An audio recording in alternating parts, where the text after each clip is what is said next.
everyone. Today I wanted to talk about a concept called confirmation time. So, confirmation time is really the time that you have to wait before you can be sure that your transaction, your Bitcoin transaction, is going to be there in the Bitcoin blockchain pretty much forever. Let's look at why this is an issue. So, suppose this is the timeline. And let's say this is where the kth block was generated. Okay, and this is where the next one was generated, and so on.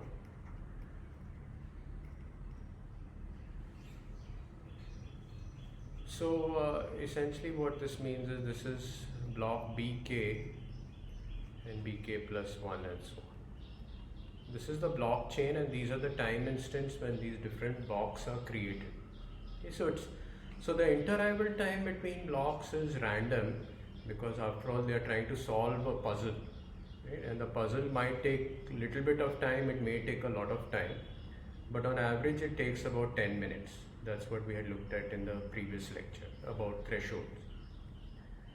Okay, so here the time interarrival may be more than 10 minutes. Let's say it's 15 minutes or so, and here it may be a little bit less, maybe it's 8 minutes or something.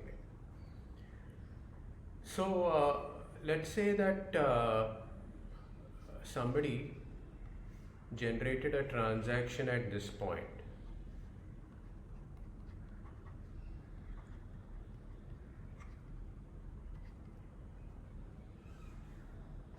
So somebody, let's say that you've gone to buy something and they say that we are willing to take Bitcoin for it, right? So you give that person the transaction at this point in time, and let's say the shopkeeper broadcasts it throughout the Bitcoin network over here.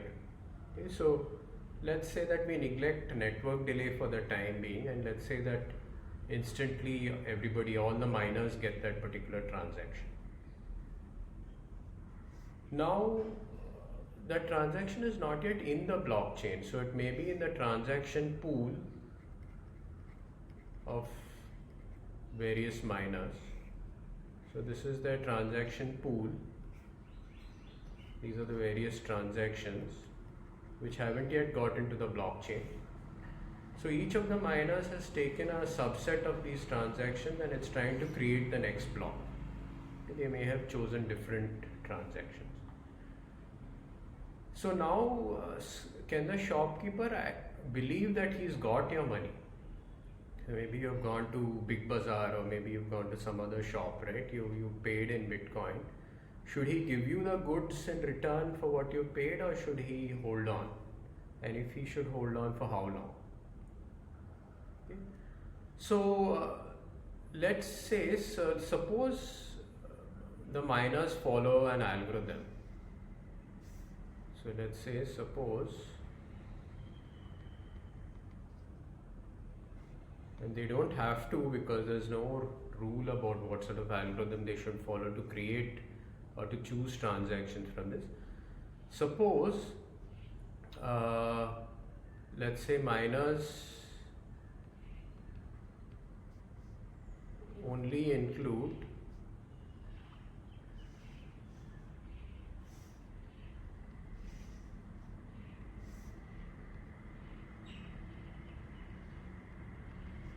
let's say the first transaction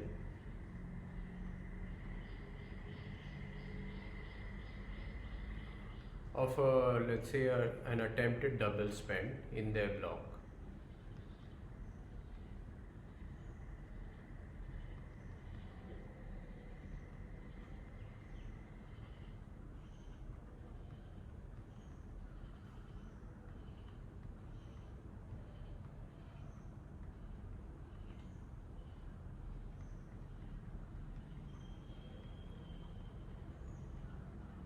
So if the shopkeeper trusts that you're honest, then I mean there's no question, he can immediately give you goods in return, because he sees in the blockchain that you have a UTXO from which you're spending, so the transaction is valid.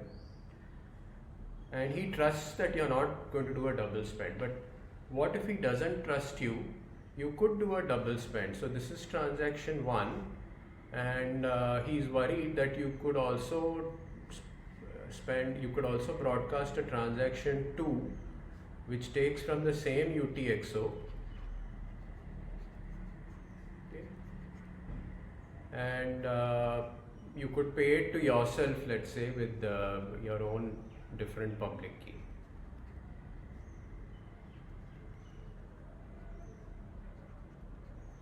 So this is his worry. Right now he sees transaction 1 where you're giving him the money, but you could as well broadcast transaction 2 sometime later maybe. And maybe transaction 2 gets into the blockchain instead of transaction 1. And now he's in trouble because he's maybe given you back the goods which you bought, but he didn't get the money because transaction 1 didn't get it. Okay, so this is the sort of attack that he's worried about, a double spend attack. So this is a double spend.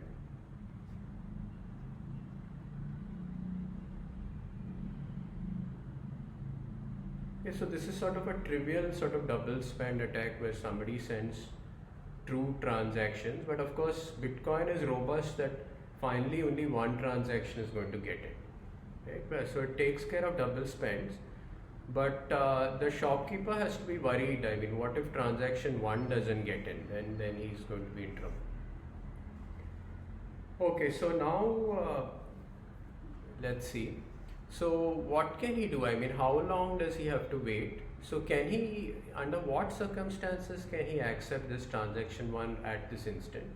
So let's say that miners follow this algorithm which I've written here, and in case there's a double spend like this, so there may be transaction 1 here,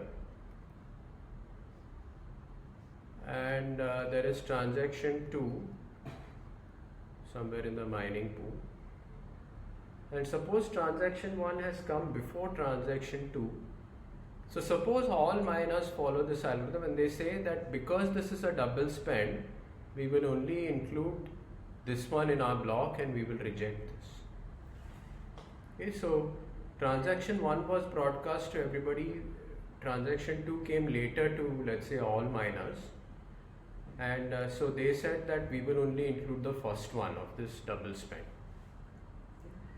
So in this case, if the shopkeeper sort of has a view of what transactions are there in the transaction pools of most of the miners, okay, suppose he has access to, let's say, a few big miners, and the big miners are know what is there in others' transaction pools or whatever. Suppose he knows that this one is there ahead of transaction 2, or maybe that there is no such thing as a transaction 2, there is no attempted double spend, and he knows that miners are going to follow this algorithm, then he's sort of sure that this transaction is only going to get in, because any other transaction 2 will be discarded by miners and will not be included. So if he has this confidence in the miners that they follow this algorithm, and he knows that there is no transaction 2 which is going to get in, then he can immediately give you the goods, and that is called zero confirmation.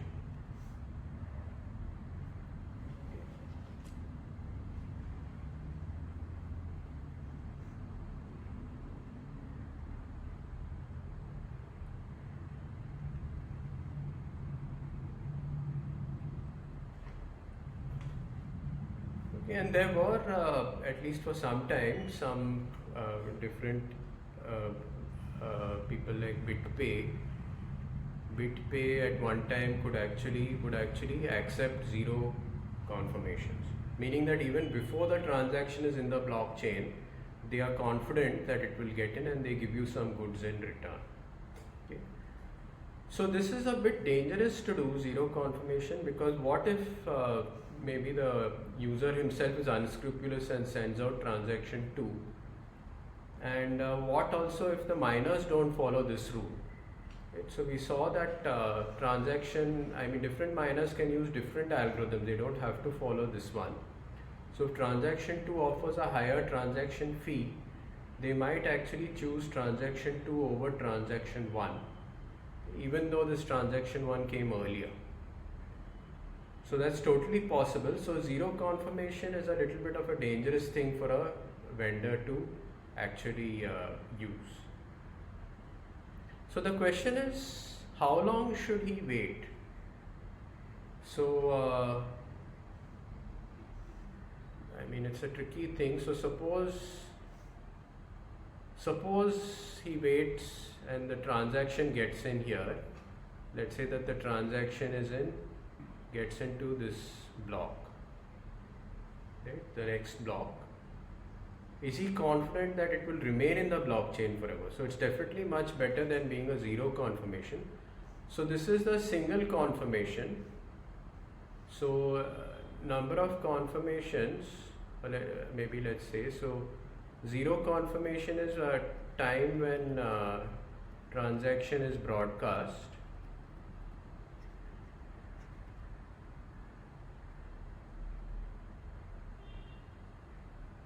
And one confirmation, so this is the number of confirmation,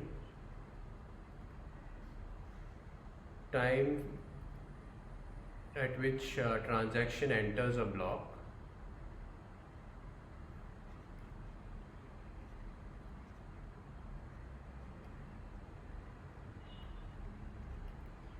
a mined block. So it's not just any block with any potential block which any miner has in its local machine. It's a mined block which has the required proof of work. So that's when you have the first confirmation, and second confirmation corresponds to the next block after the one containing the transaction.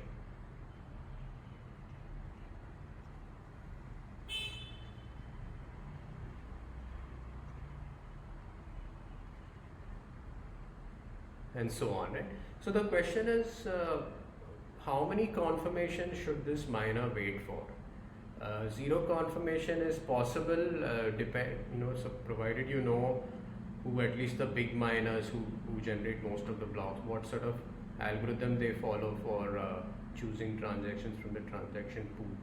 Right? If you know what transactions they have and the algorithm like this one, maybe you can go ahead with zero confirmation. But if you don't know their algorithms or don't know what's there in the mining pool, you might wait for at least one confirmation here, right? Or you may have to wait for the second confirmation and so on. Okay. But how many confirmations should you wait for? And so maybe we should ask the question, why isn't a single confirmation enough? Why if it gets into a particular block in the chain, why isn't that good enough?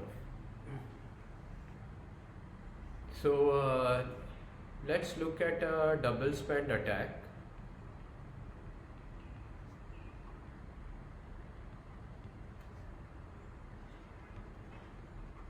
And this is an attack which was analyzed by Satoshi.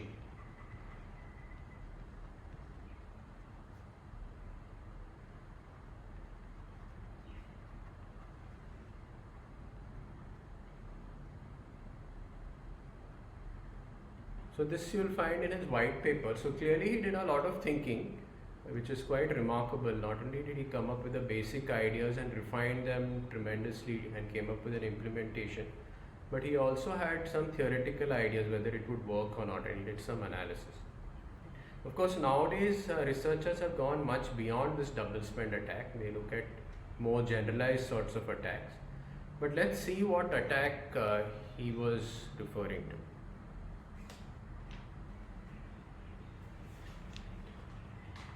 So here let's say that this is bk minus 1, and let's say that the transaction entered over here.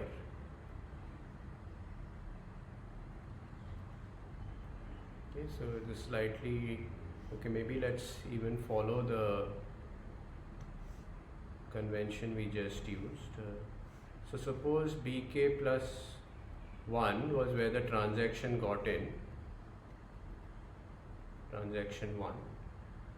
So this is the first confirmation, and then let's say blocks are generated after this. This is the second confirmation and so on. So these are subsequent blocks following this one which has the transaction. What can the attacker do? So suppose the attacker is himself generating blocks. Unlike the earlier double spend which I talked about, which was just at the user level. So the user, you and me, let's say buying something, we broadcast two transactions which are spending from the same UTX. So we are not miners, right? And we hope that the shopkeeper sort of accepts a zero confirmation pay, and actually the second transaction gets in.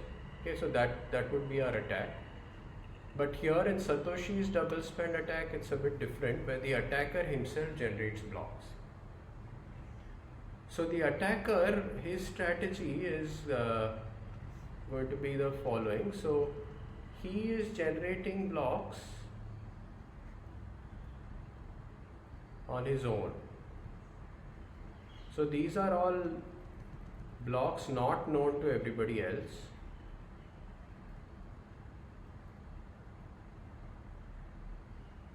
So it's a private chain. He is generating his own blocks.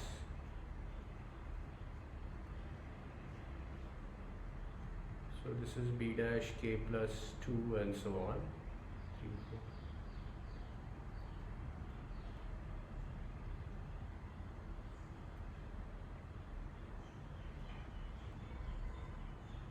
Okay, so he is creating these blocks in private, this entire chain which everybody else is unaware of, the honest miners who broadcast their blocks don't know about. And suppose the shopkeeper says that I'll wait for let's say 5 or 6 confirmations, let's just say 6 confirmations. And now suppose he makes the he returns the goods here, or maybe I should say he hands over the goods, not returns.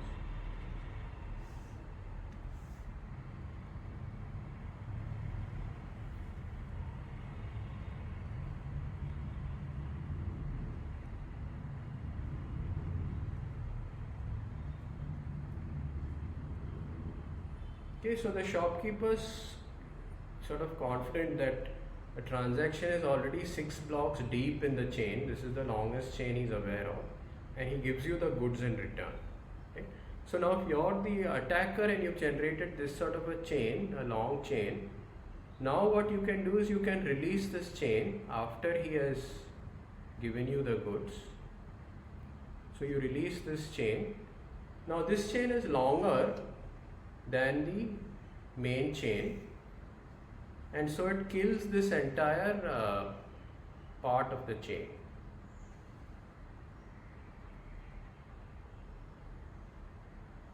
So this becomes orphaned. Okay, so it's a branch of the chain which just gets killed by the attacker. And what has the attacker done? That in any one of these blocks he's included TX2, transaction 2, and he has not included TX1. Okay, obviously, because then it would be an invalid chain, right, if both of them were Indian.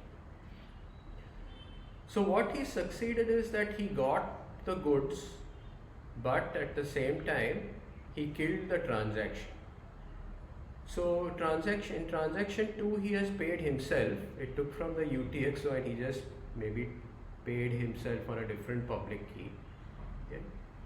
And so the money is his. He can respend the money here.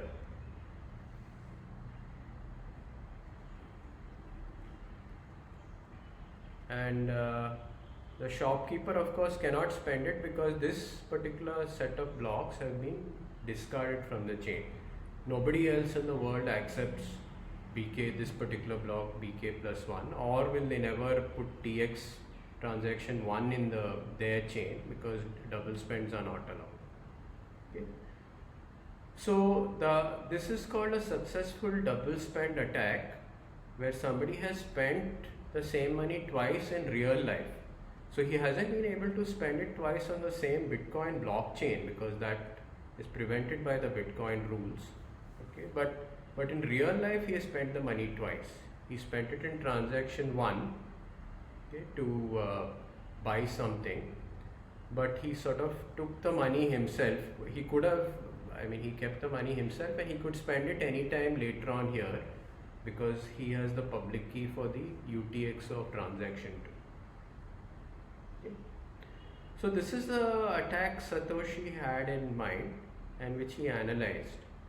So the so we have to think how to analyze this sort of a situation. So really you have a random process. If blocks were generated deterministically every 10 minutes, then maybe we could think about things. But it's not generated deterministically every 10 minutes. So maybe it takes a little bit longer, maybe 11, 12 minutes sometimes, maybe it's 8 minutes sometimes, right? On average it is 10 minutes. And of course, if the average is much less than 10 minutes or greater than 10 minutes, we update that every 2 weeks. That's what we said in the previous lecture. Okay. So it's a random process of generation of blocks. And the attacker himself, of course, generates some blocks and he also randomly generates them. He doesn't know when he's going to win the game. That's how this proof of work performs. So even if he's generating his own private chain, he still has to sort of spend a lot of effort in order to create these blocks. Okay. So how are we going to analyze this? And let's think about it. And so let's look at how to model the interarrival time of blocks.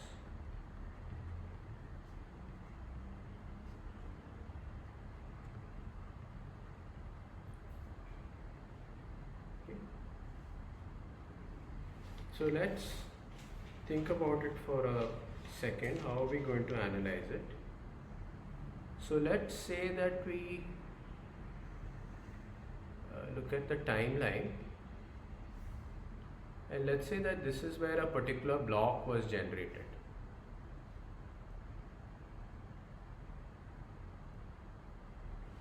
So this is the time instant, and we are going to divide time into small time slots. And let's say that each is of size some delta.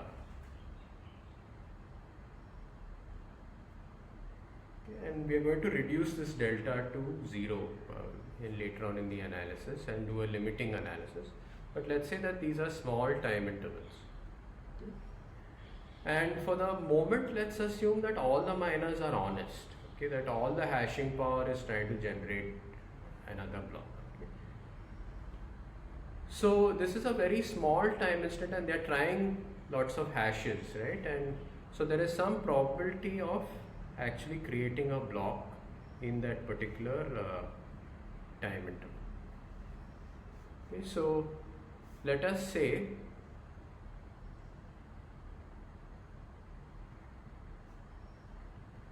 that the probability of mining a block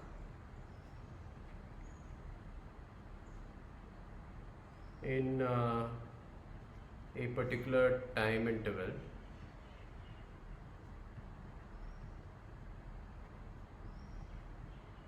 is some beta times delta. Okay, so we are sort of approximating this hashing process like this. So beta depends on the total amount of hashing power in the network.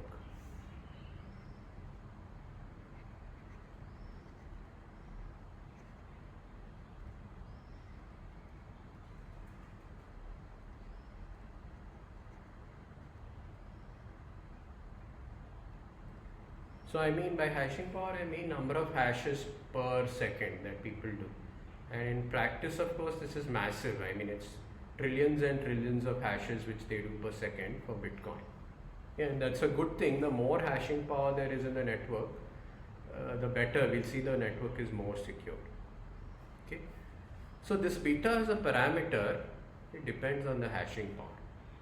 And as you can imagine that the larger delta is, the higher the chances of finding a block. Okay, that too is reasonable. So let's stick with this model. You have a very small amount of time, let's say a nanosecond or something like that. and the chances of getting a block are beta times delta, and of course 1 minus that is the probability that you don't find blocks. Okay? So we are modeling this as a coin flip. So in every time interval we are flipping the coin, and if it's heads with this small probability, we say that a block is generated. If it's tails with a very high probability, 1 minus this, then there is no block generated. Okay, so we are flipping the coin many times. It's a coin toss experiment, and finally we are going to create a block. Okay, so let's say that at some point, let's say the next block is generated. So we want to know the distribution of this inter-arrival time. Okay. So what's it going to be?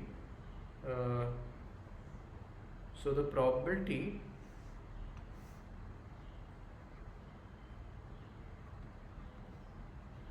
that I is equal to some n delta, the inter-arrival time.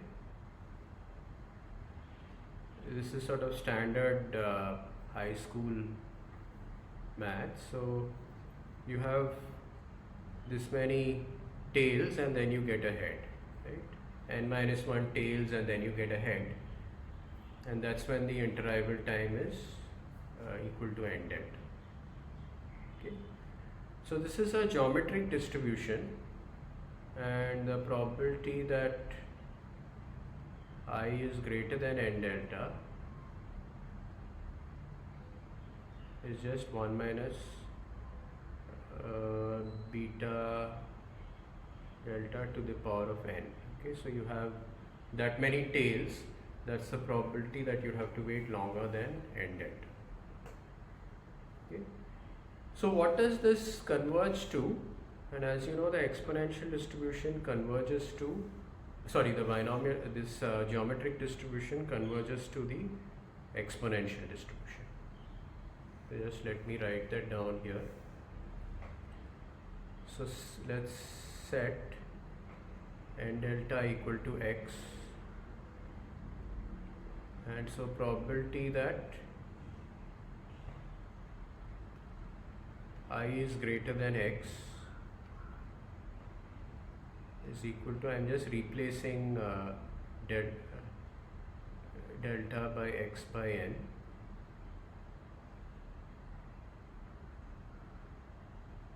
Okay. And I am going to set n tending to infinity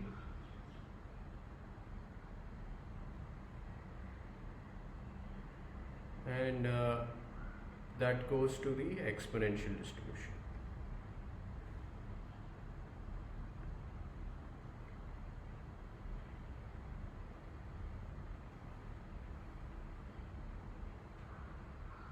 Okay, so effectively what I'm doing is I'm making, suppose I'm fixing sort of x, and what I'm doing is I'm effectively sending n to infinity, which is sort of like saying delta going to 0, right?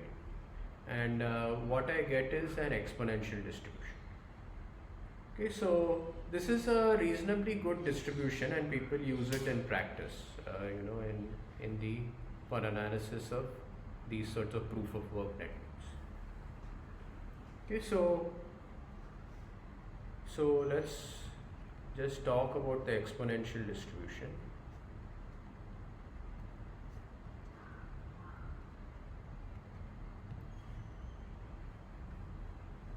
So we said probability that the inter-arrival is greater than x is e to the power of minus beta x.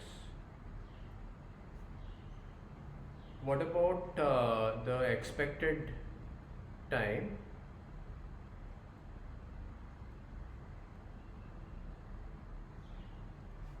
Okay, so let me just, what's the PDF?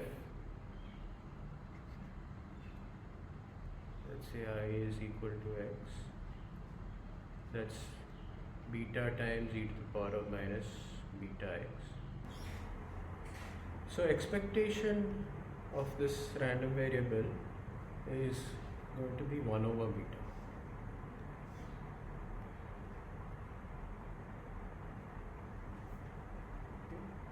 So obviously the higher beta is, the more the hashing power is, the smaller the interarrival time is going to be. Okay, and we have to set the threshold, the target threshold of the block, such that this 1 over beta is equal to 10 minutes on average. Right? So that's essentially what we will have. So this exponential distribution has many interesting properties. So one of the properties is called memorylessness. So it's a very counterintuitive thing which you might have studied in your mathematics class. So it says that suppose you have let's say one block arrival here, and so suppose as soon as the block arrives, I ask you how much time is it going to take to get to the next block, and so on average you would say 1 over beta, right, which is 10 minutes for Bitcoin. But suppose you waited, let's say for so let's just write that here, it's 1 over beta. If you're looking at this point in the future and looking ahead, you're looking at here and looking ahead, you'd say 1 over beta till the next block. So suppose instead you waited till here and there was no block till this point.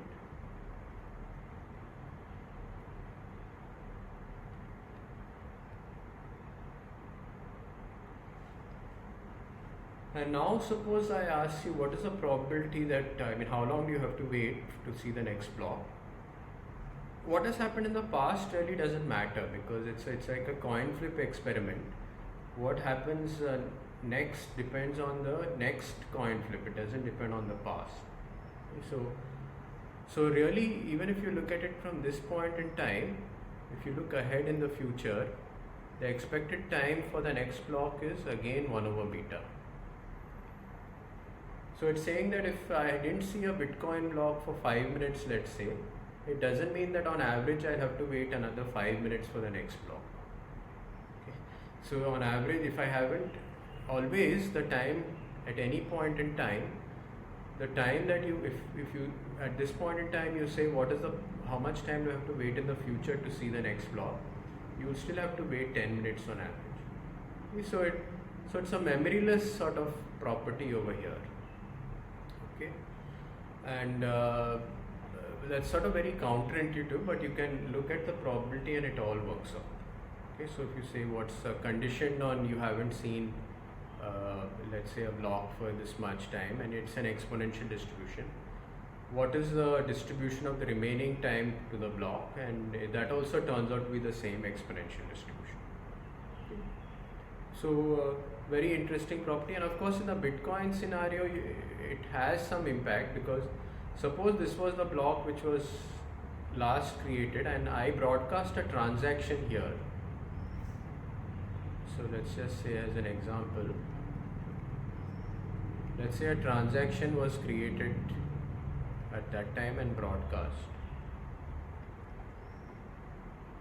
and suppose the TX pools are small, or they're pretty much empty, and we are sort of guaranteed that the transaction is going to get into the next block. Okay, let's assume that. So how much time do I have to wait for the transaction to get in? And suppose this is 5 minutes. So if there was no random distribution, and you had exactly 10 minutes in between blocks, then of course I would have to wait only 5 minutes. But interestingly here you have an exponential interarrival time between blocks. So when I generate a transaction and broadcast it, the time that I'd have to wait for the next block is 10 minutes. Okay. So when I send out a transaction, and even if it's included in the next block, time for it to enter into the blockchain would be 10 minutes. It wouldn't be less than that. So funny things like this happen with the exponential distribution. Okay. So, but of course this is a very well studied distribution, and in fact what is the arrival process, and as you know it's a Poisson process.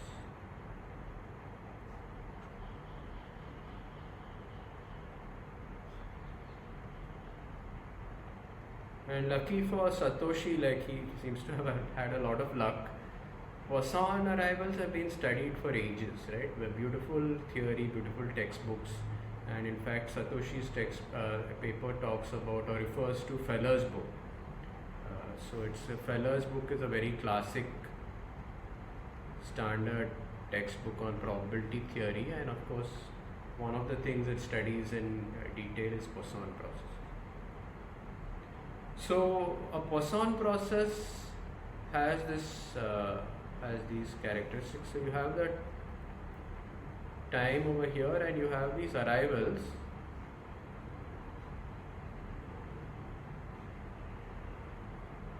So the interarrival time is exponential. So they are IID, independent and identically distributed.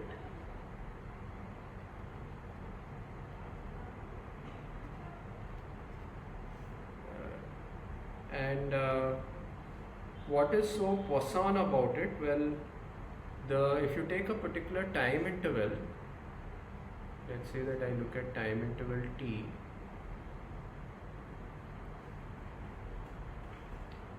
then the number of arrivals in this time interval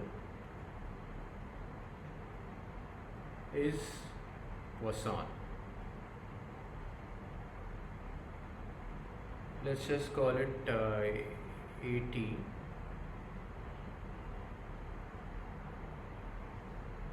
So probability that AT is equal to some n is given by beta t. So of course I'm assuming the exponential distribution has parameter beta, like we saw in the previous slide. So e to the power of minus beta t divided by n factorial. And this is a Poisson distribution.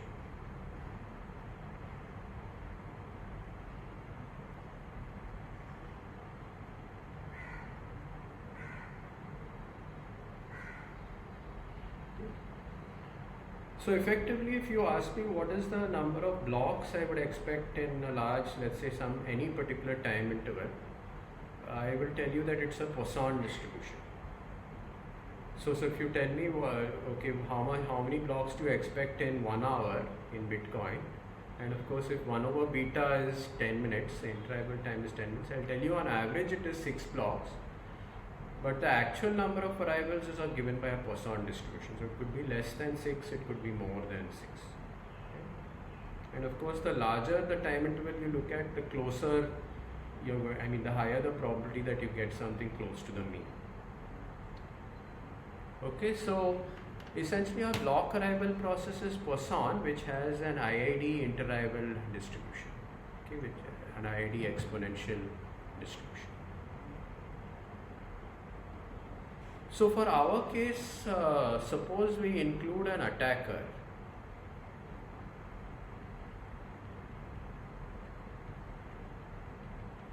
So we suppose we have an attacker who's trying to do this double spend attack of Satoshi. Now we have to model the attacker.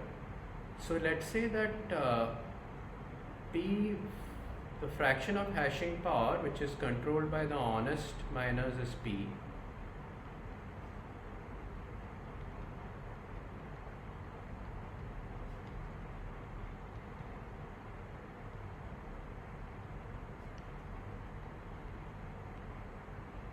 And Q, which is 1 minus P, is the attacker's fraction.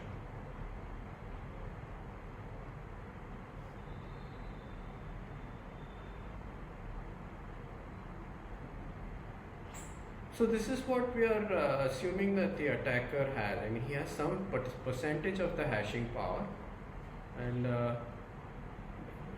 the honest have the rest. Okay, so the honest people follow all the rules of Bitcoin, and as soon as they generate a block, they send it to everybody else. Right? So it's a valid block, and they send it to everybody else. Whereas in this particular attack, the attacker is keeping his block secret. So he's created a whole chain for himself, and he's keeping it secret, and he wants to kill the honest chain, at least some blocks in the honest chain, so that he can do a double spend in real life. Okay. So of course we hope that P is greater than Q, because otherwise we'll see we are in big trouble. Okay. Okay, so suppose if Q is greater than 0.5, that means Q is greater than P. What's going to happen? So we had this attack where you have BK, and BK plus 1 had the transaction, we said, and the attacker was generating his own chain.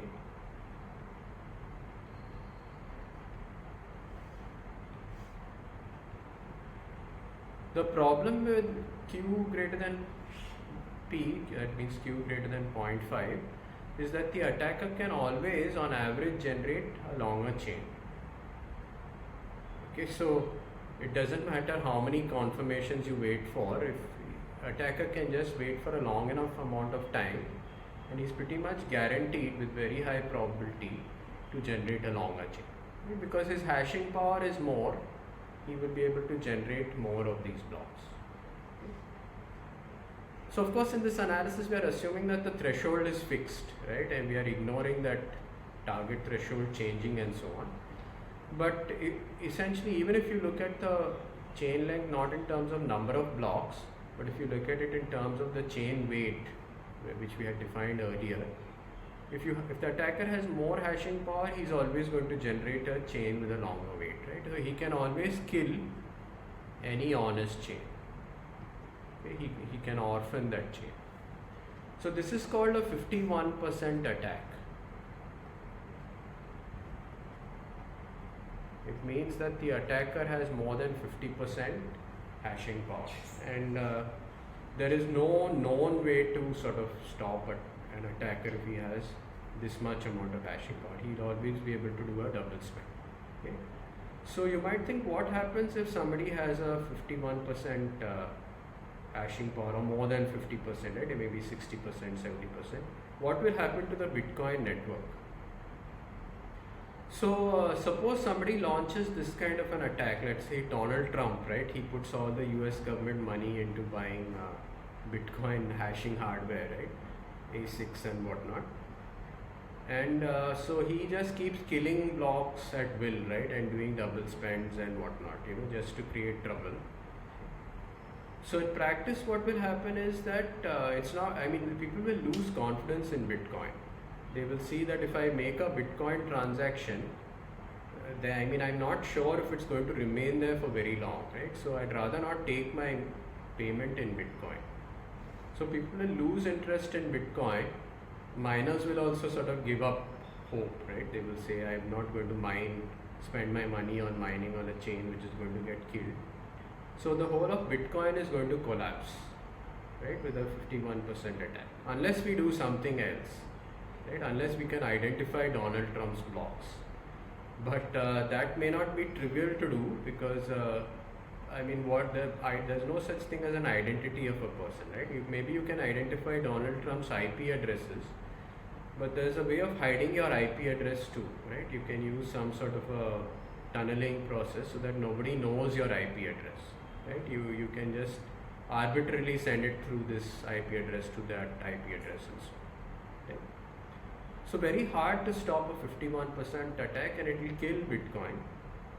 So there is some resilience built in, and that is sort of actually going away a little bit from what Satoshi imagined. And there is something called checkpoints which are put in Bitcoin. So what is a checkpoint? So in the Bitcoin code itself, you will say that a particular block has to be there.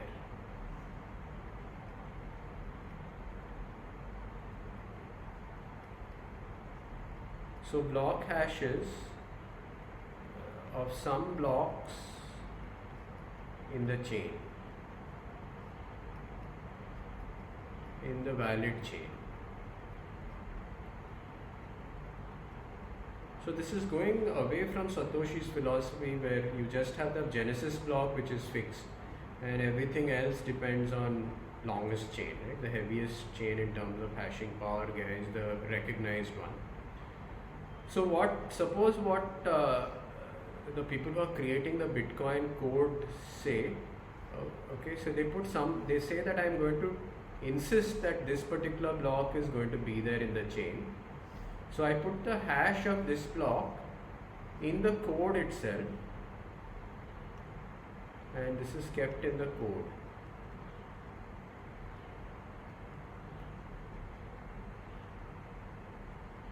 So just like the Bitcoin code has the Genesis block hash, so that everybody knows what the Genesis block is, you could say that this particular block or this particular block and so on have to be there in the chain. Okay, and so then even if Donald Trump generates a longer chain, the Bitcoin code will automatically exclude it because these particular blocks are there. So the Bitcoin system is not as decentralized as you would think it is. There are some people who have access to the main repository, some sort of trusted custodians in some sense, and once in a while they slip in a checkpoint. Of course there is no worry about this checkpoint because pretty much there is one chain now.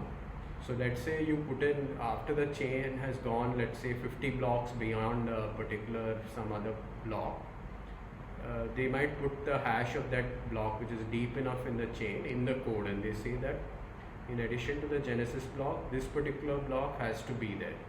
Okay, and since the Bitcoin miners are all sort of downloading the code from the same repository, let's say, regularly, they sort of follow the checkpointing, and so Donald Trump will not be able to generate a blockchain which forks from a block beyond the checkpoint.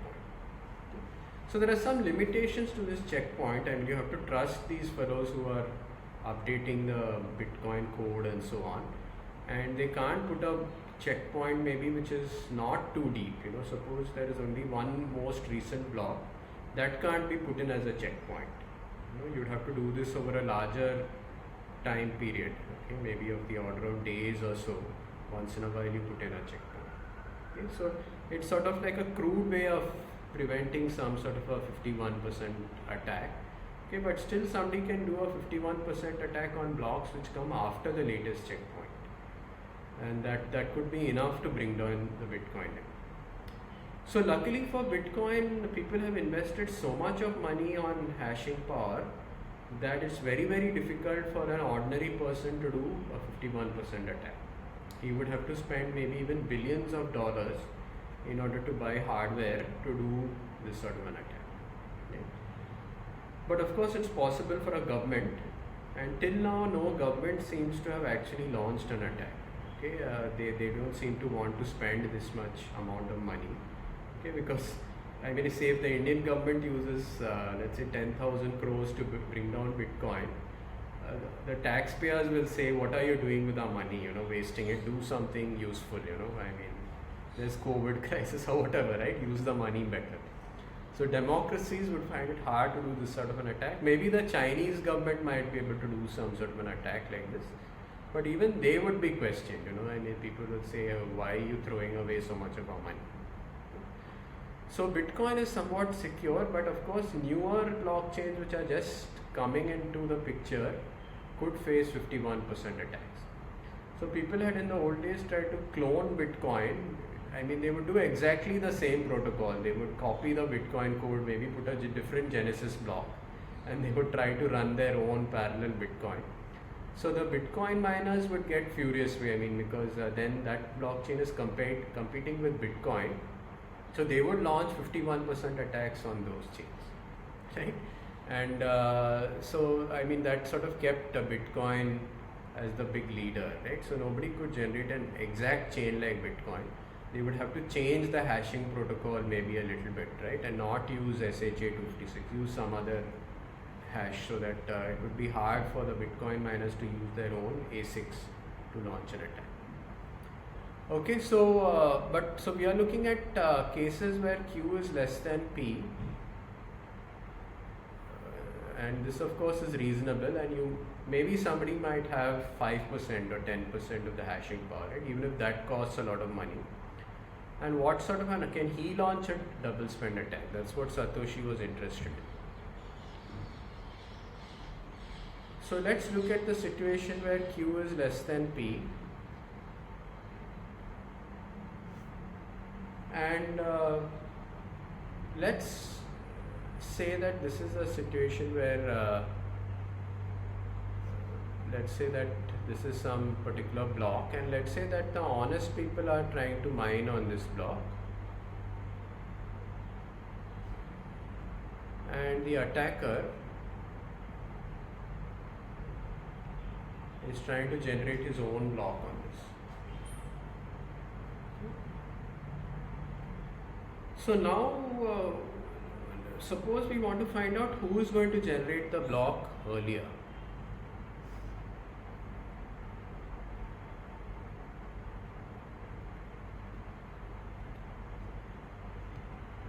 So this, we'll see how we will use this analysis a little later, but essentially the attack is a little bit complicated because the honest chain may have a particular length and the attacker's chain we don't even know, right? It can have any length. So it's a little bit tricky to analyze, though Satoshi did it all for us. So let's look at this simple situation where both have the same block they're trying to mine on, and let's see who is going to win. Okay. So the time, so what is going to be the time for the attacker to generate a block? So the attacker's block, and this is going to be exponential with parameter beta times P. And what is the time taken for the attacker to generate it on average? He will also have an exponential distribution, but he has only Q fraction of the hashing power, right? So his is going to be an exponential with distribution with parameter beta times Q.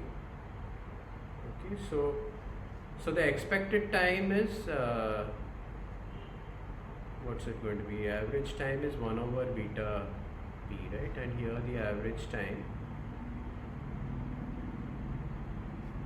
is 1 over beta Q. So since Q is smaller than P, this average time for the attacker is going to be higher. But sometimes the attacker could win because this is a random process, right? They are essentially, I mean, essentially the time you wait is an exponential distribution, but it could be short or it could be long. So who wins the block, I mean on average, right, in this sort of a game? So let's think about it. So let's call this distribution, let's say x, time to the next honest block is x, and time to the next to this attacker block is y. Okay. So let's see what is the probability that let's see this situation. What is the probability that let's say that the attacker wins?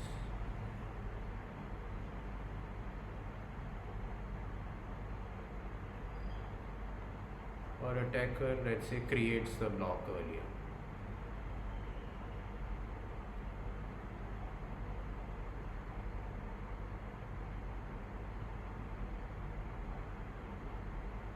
Okay, so that means probability of y is greater than a. So how are we going to calculate this?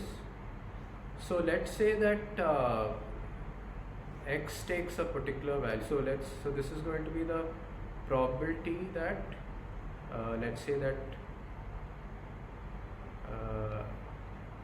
so this is the distribution of the honest. So let's say that the honest people generate the block in time x. This is time. Okay, so this is where the previous block is, and let's say that honest people generate, let's say, the block in this small interval dx. okay, around between x and x plus dx. So this is the probability of the honest people generating the block there. And if the attacker has generated it earlier, that means he has generated it at any point before x, right? And that is 1 minus e to the power of minus beta qx, right? So the attacker created block before x. Okay, so this is the situation where the honest people have generated a block between x and dx, and attacker has generated it before x, and this I need to integrate from 0 to infinity. Okay, so that gives me the probability that the attacker creates the block again. Okay, so we just write this as two integrals. So beta p e to the power of minus beta px dx minus p times. So here these two exponentials get multiplied, so the exponents get added up, and remember that q is equal to 1 minus p, so p plus q is equal to 1. Okay. So p plus q add up, so what we are left with is beta times e to the power of beta x dx. Okay. Now recall that what was the distribution of an exponential? The PDF is given by this beta times e to the power of minus beta x. So if I integrate this, I should get 1. Okay, I integrate over all x. Okay. So we go back here. So this just integrates out to 1, and this is also just a PDF of another exponential distribution with parameter beta times p. So this too goes to 1, right? So we end up with 1 minus p, which is equal to q. So interestingly, if the attacker has fraction q of the hashing power, in this game that we saw, the chances of his winning are, the probability that he's winning is again q. So if he has 10% of the hashing power, probability that he creates a block before the honest miner is q. Okay, and similarly, of course, the probability that the honest miners win is equal to p. Okay, 1 minus q. So probability that, suppose the attackers have 90% of the hashing power, probability that they generate the block first is 0.9. So we are going to use this to do a more detailed analysis of the double spend attack. Okay, so we'll do that in the next lecture.